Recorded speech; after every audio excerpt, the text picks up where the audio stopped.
Kompas hari ini merilis survei Pilkada Jawa Barat, Saudara, yang diikuti oleh 4 pasangan calon. Kita lihat hasilnya. Dari jajak pendapat yang dilakukan Litbang Kompas, 4,1% responden menyatakan dukungan pada paslon nomor urut 1, yakni Acep Adang Ruhyat dan Gitalis Dwi Natarina. Sementara untuk 4,6% memilih paslon nomor urut 2, JJ Wiradinata dan Ronald Surapraja. Sementara 9,0% responden memilih untuk paslon 3 Ahmad Saiku dan Ilham Akbar Habibi dan 65,0% responden memilih paslon Deddy Mulyadi dan Erwan Setiawan. Sementara 17,3% responden masih belum menentukan pilihan atau tidak tahu.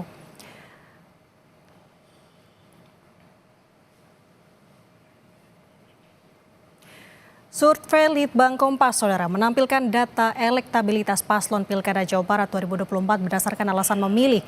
Ada beberapa faktor yang berpengaruh, di antaranya kualitas cagup dan atau cawagupnya sebanyak 22,1%, cagup cawagup berpengalaman dalam pemerintahan sebanyak 19,2%, visi misi dan program kerjanya sebanyak 17,6%, integritas moral cagup dan cawagup 9,6%, tampilan fisik cagup cawagup 3,7%, suka atau sangat suka atau sesuai hati nurani sebesar 3,6%, mewakili semangat identitas Jawa Barat sebanyak 2,6%, karakter personal 2,4%, alasan karena mengetahui paslon itu saja 2%, alasan selanjutnya dermawan atau berjiwa sosial sebanyak 2%.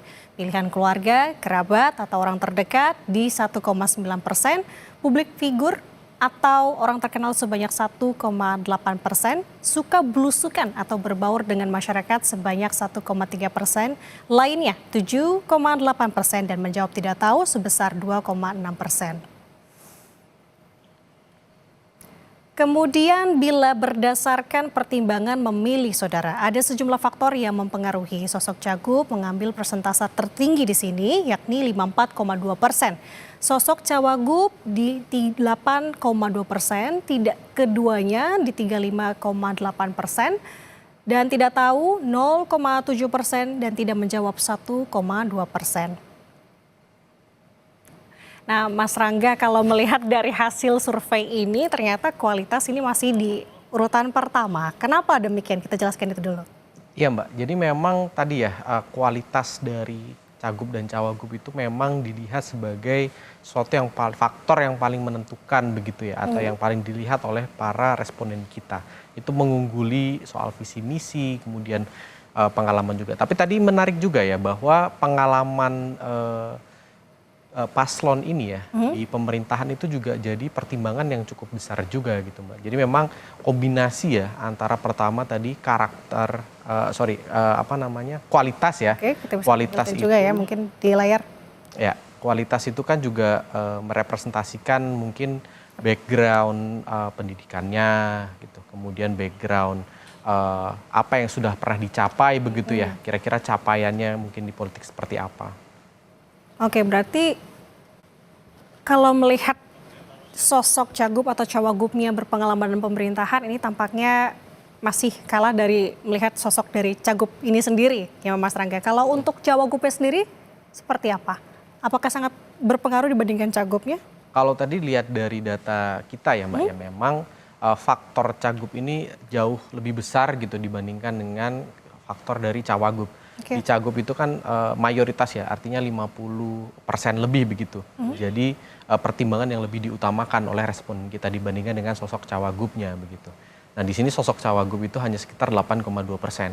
Menariknya kan memang sosok-sosok cawagup yang mendampingi paslon calon gubernur ini kan menarik ya Mbak, sosoknya yang di paslon nomor urut 1 itu dulunya pernah berkontestasi. Ya.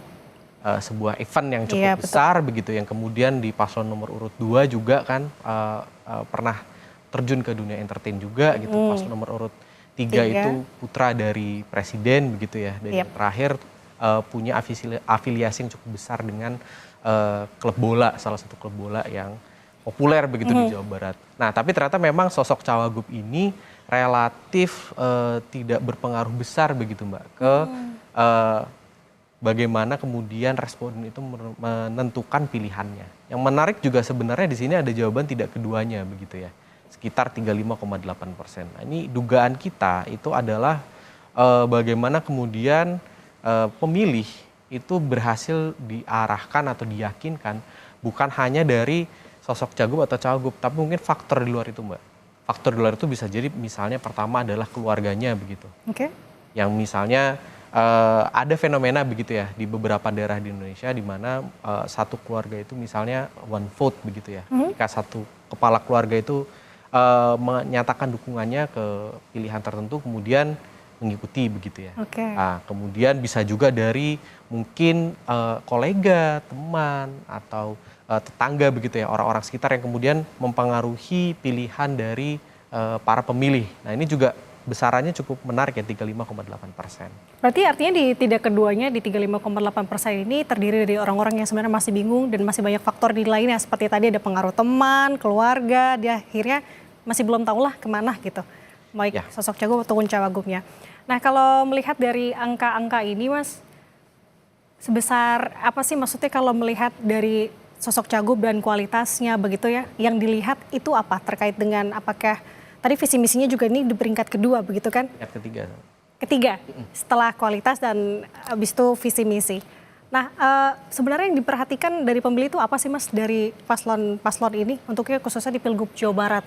Ya, kalau di Pilgub Jawa Barat ini dan mungkin ya pilihan gubernur secara umum ya, memang kan waktu kampanye itu relatif tidak terlalu panjang begitu, Oke. terutama di Pilkada 2024 ini, sehingga sebagian besar dari masyarakat tentunya hanya bisa melihat sejauh ya permukaan begitu, Mbak. Permukaan itu dalam artian bagaimana pesan-pesan politik itu disampaikan oleh paslon-paslonnya. Apakah retorika yang dipakai itu bisa dimengerti atau bisa ditangkap oleh sebagian besar atau mayoritas dari pemilih. Oke. Bahasa yang digunakan seperti apa, kemudian tadi ya gestur politiknya seperti apa. Hal-hal itulah yang kemudian menjadi cerminan yang ditangkap oleh publik sebagai tadi ya kualitas. Tentu setiap paslon ya, baik cagup dan cawagupnya itu kan punya sejarah ya Mbak ya, sejarah di belakang. Cagupnya terutama itu sebelumnya pernah menjabat sebagai apa, punya pengalaman apa. Itu juga melekat ke diri paslon sehingga mempengaruhi juga, oh misalnya Pak ini atau Bu ini dulu itu pernah menjabat sebagai apa, itu menjadi tadi ya tambahan. Kedekatan culture begitu ya, apalagi kalau misalkan kita melihat angka 65,0% ini di pasangan nomor urut 4 kan dulunya Deddy Mulyadi ini kan sebelumnya Bupati Purwakarta begitu Betul. kan ya. Oke baik. Nah, tadi juga ada angka tidak lainnya. Itu kenapa Mas? Maksudnya masih ada agak Iya, ya besar itu juga tuh angkanya. itu memang kelompok-kelompok responden yang memang punya banyak sekali kan Mbak alasannya. Yang menarik kan juga Yang ini lainnya. ada soal apa namanya tampilan fisik gitu, sekitar 3,7%.